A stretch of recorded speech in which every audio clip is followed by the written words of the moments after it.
Bihar police constable सभी प्रश्न महत्वपूर्ण है, तो क्वेश्चन को ध्यान से देखेंगे। 100% रिजल्ट होगा रिटर्न एग्जाम में। तो पहला प्रश्न है, जापान की करेंसी क्या है? तो येन है। जापान की करेंसी कौन सी है? तो येन है। दूसरा प्रश्न है, चीन अभ्रक का सबसे बड़ा उत्पादक देश है। चीन अभ्रक का सबसे बड़ा उत्पादक देश है। चीन किसका सबसे बड़ा उत्पादक देश है? तो अभ्रक का सबसे बड़ा उत्पादक देश है। अगला प्रश्न है, वेसिन की संधि अंग्रेजों और पेशवा के साथ हस्ताक्षरित की गई थी। वेसिन की संधि हुई थी और ये किसके साथ हुई थी? तो अंग्रेजों ने पेशवा के साथ हस्ताक्षरित की थी। वेसिन की संधि अंग्रेजों ने पेशवा के साथ हस्ताक्षरित की थी। अगला प्रश्न है, फलों का अध्ययन क्या कहलाता है? तो फलों का अध्ययन पोमोलॉजी कहलाता है। फलों का अध्ययन क्या कहलाता है? पोमोलॉजी कहलाता है। अगला प्रश्न है, दिल्ली चलो का नारा किसने दिया था? तो दिल्ली चलो का नारा जो दिया था वो सुभाष चंद्र बोस ने दिया था। दिल्ली चलो का नारा किसने दिया था? सुभाष चंद्र बोस ने दिया था।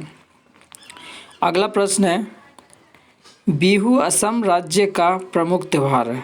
बिहू किस राज्य का प्रमुख त्यौहार है? तो असम राज्य का प्रमुख त्यौहार। बिहू असम राज्य का प्रमुख त्यौहार है।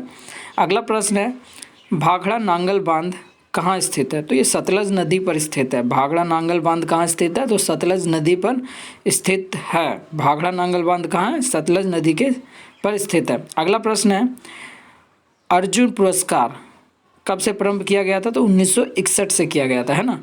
अर्जुन पुरस्कार 1961 में प्रारंभ किया गया था। अर्जुन पुरस्कार कब से प्रारंभ किया जा रहा है? तो 1961 से किया गया था। अगला प्रश्न है, ध्यानचंद स्टेडियम ये है कहाँ? तो ध्यानचंद जो स्टेडियम है ये लखनऊ में है। ध्यानचंद स्टेडियम लखनऊ में स्थित है। अगला प्रश्न है, टीपू सुल्तान कहाँ का शासक था? तो ये मैसूर का शासक था। टीपू सुल्तान कहाँ का शासक था?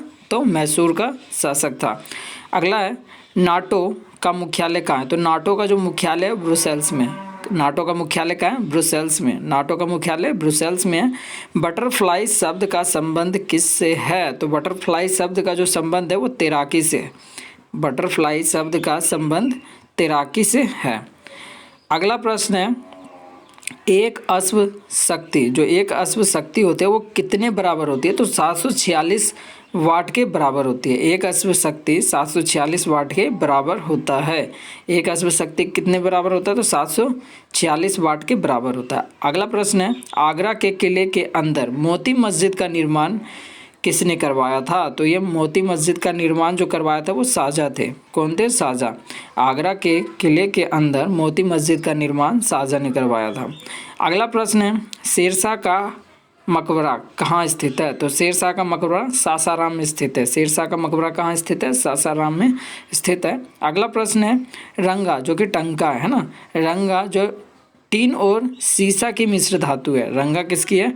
टीन और सीसा की एक मिश्र धातु है। अगला प्रश्न है, इंग्लिश चैनल पार करने वाला पहला भारतीय कौन था? तो इंग्लिश चैनल जो पार किए थे वो पहले भारतीय थे मिहिर सेन।